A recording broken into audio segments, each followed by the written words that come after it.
எல்லாருக்கும் வணக்கம். Lucky fission கிச்சனில் இன்றைக்கி கத்திரிக்காய் கொத்ஸு எப்படி செய்கிறதுன்னு பார்க்கலாம்.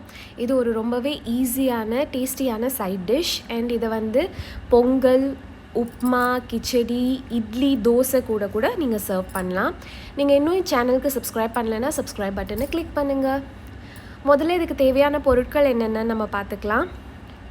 1 இன்ச் அளவுக்கு இஞ்சி துருவி வச்சுருக்கேன், 1 வெங்காயம், 1 தக்காளி, 2லேருந்து 3 கத்திரிக்காய் கட் பண்ணி வச்சுருக்கேன் பொடிசா.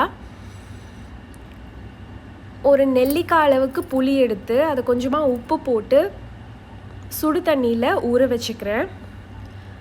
இந்த புளி நல்லா ஊறினதுக்கப்புறமா புளி தண்ணி எடுத்து வச்சுக்கோங்க. கொஞ்சம் திக்காகவே கரைங்க, ரொம்ப தண்ணியாக வேண்டாம்.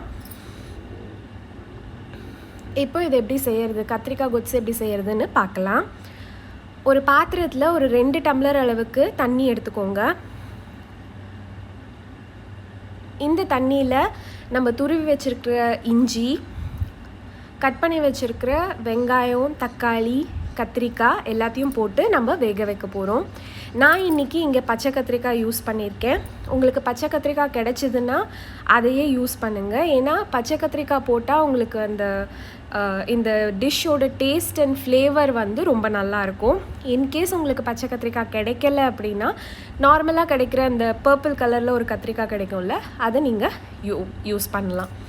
இப்போ இந்த தண்ணி நல்லா கொதி வந்துருச்சு. இந்த மாதிரி நல்லா கொதி வந்ததுக்கப்புறமா 1 சிட்டிகை அளவுக்கு மஞ்சத்தூள் போட்டு இதை நான் நல்லா சாஃப்டாக குக் ஆகிற வரைக்கும் நான் வேக வைக்க போகிறேன். இப்போ பாருங்கள், தண்ணி நல்லா வடிஞ்சிருச்சு, வத்திடுச்சு. இந்த கத்திரிக்காய், வெங்காயம் எல்லாமே ஓரளவுக்கு நல்லா வெந்துடுச்சு. ஸோ இப்போ நான் இந்த ஸ்டவ் ஆஃப் பண்ணிவிட்டு தாளிப்பு போடலாம்.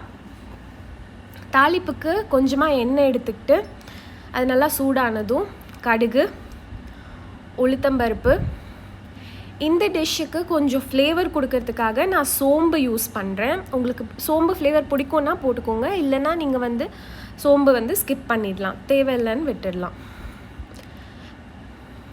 இப்போ இதெல்லாம் பொரிஞ்சதுக்கப்புறமா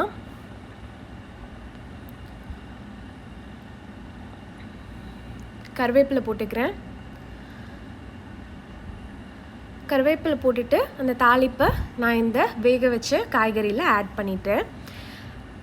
சேர்த்துட்டு இதை நல்லா மசிச்சு விட்டுக்கோங்க.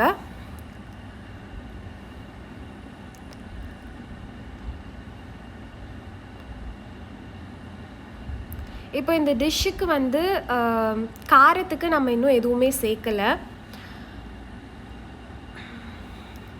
அதனால் இப்போ நான் வந்து காரத்துக்கு மிளகாத்தூள் சேர்க்க போகிறேன்.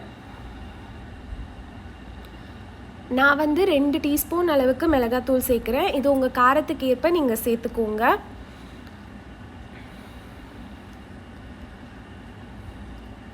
நம்ம எடுத்து வச்சுருக்கோம் இல்லையா புளி தண்ணி, அந்த புளி தண்ணி சேர்த்துக்கிறேன்.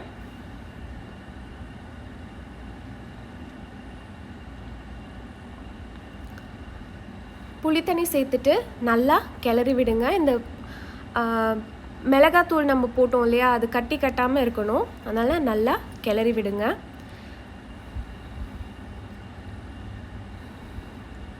கிளறி விட்டுட்டு கொஞ்சமாக பெருங்காயம் சேர்த்துட்டு இதை வந்து ஒரு 5 நிமிஷம் கொதிக்க விடுங்க.